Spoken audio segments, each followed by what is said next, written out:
So, lads, another day, another ridiculous thing regarding Caitlin Clark, and the media have completely forgot, just how good Caitlin Clark is at the sport of basketball. And, it's one thing, and it is one thing overreacting to a game and saying Kelsey Mitchell's the best player in the Fever because you know what? She's been their best player. Her and Leah have been their two best players this season, mainly because their actual best player has been injured. And that's fine.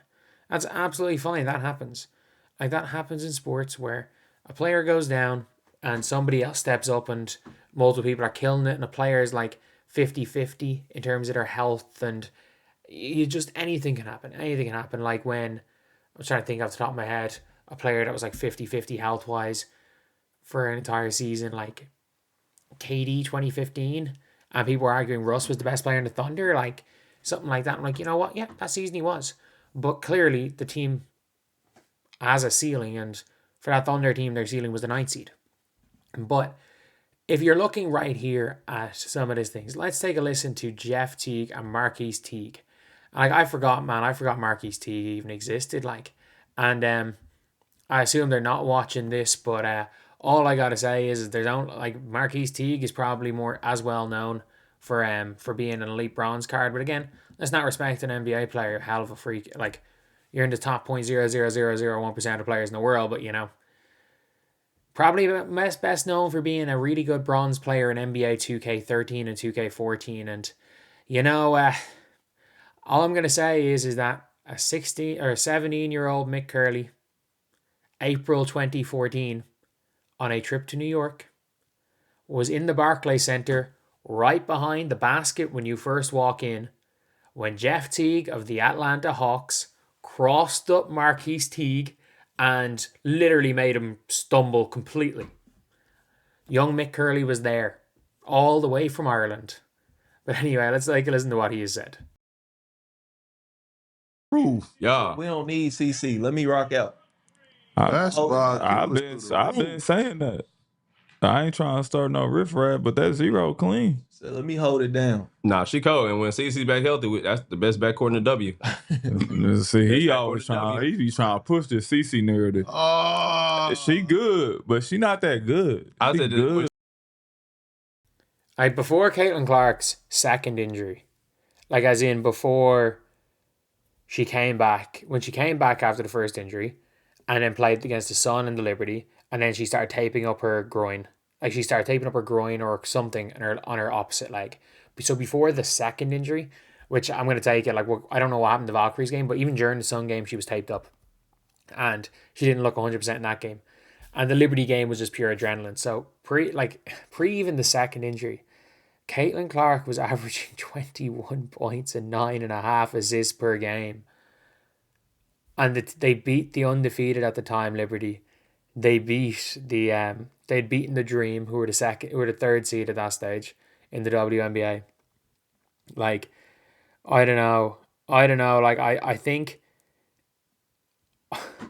people are just is the easiest thing to do, and I want this. Like to be fair, it's happening in the NBA as well. Like Luka Doncic averaged 35, 9, and 9, and then got to the finals that year. Looked like the best player in the world in the conference finals, and then didn't have any time in the offseason to recover from his injuries. Was trying to rehab during the season and just couldn't get right for a year. And now we've got some people putting them outside their top 10 players. So, like, to say that this isn't something that happens, it happens, especially when players get injured. Let's not forget, I was trying to think off the top of my head, some of the things that people said about, some of the things people said about Steph Curry coming into 2022 or coming into 2021 after that 2020 season, especially if they are niggling injuries.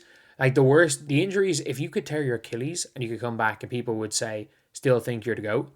But if you tear, for example, like if you go and tear, not even tear, if you have a load of like small injuries that hamper your play for one season and you come back and you try to play through them and you struggle, people hold that against you, trying to push your body through and playing, but they obviously don't hold major injuries against you, even though it's the major injuries long term that really have an effect. But like let's just keep going.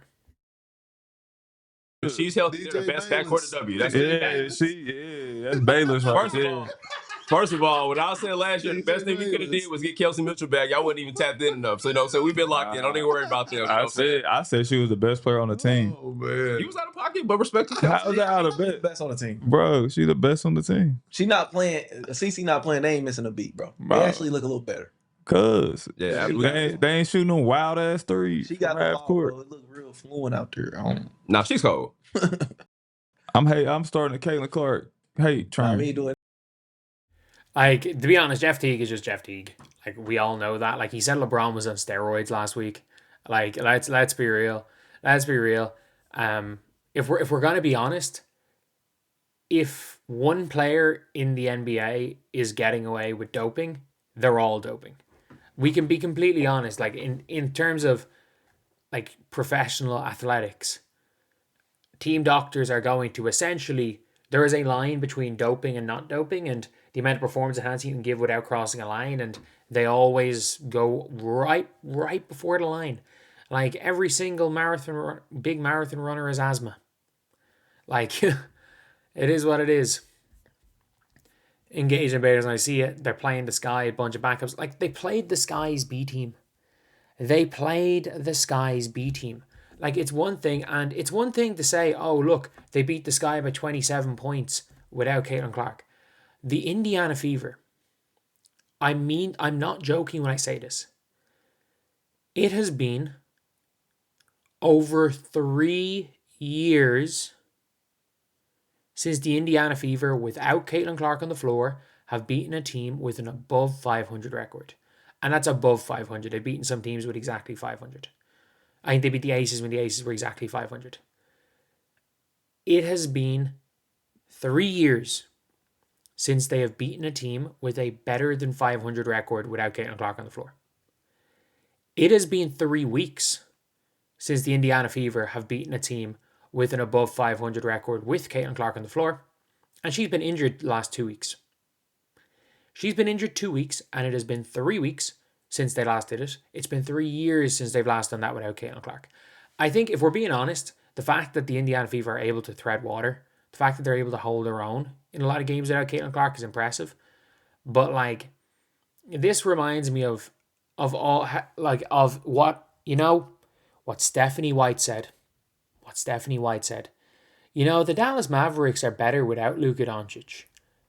And then all of a sudden, we see what happens when Luka Doncic is out. Obviously, Anthony Davis is out.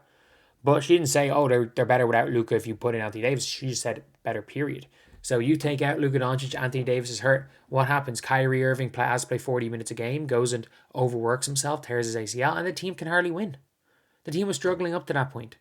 So no, Stephanie White, the team wasn't. But unfortunately, a lot of people think like that, and the fact that one of them is the freaking Fever's coach isn't ideal either. But anyway, yeah, I'll see you guys.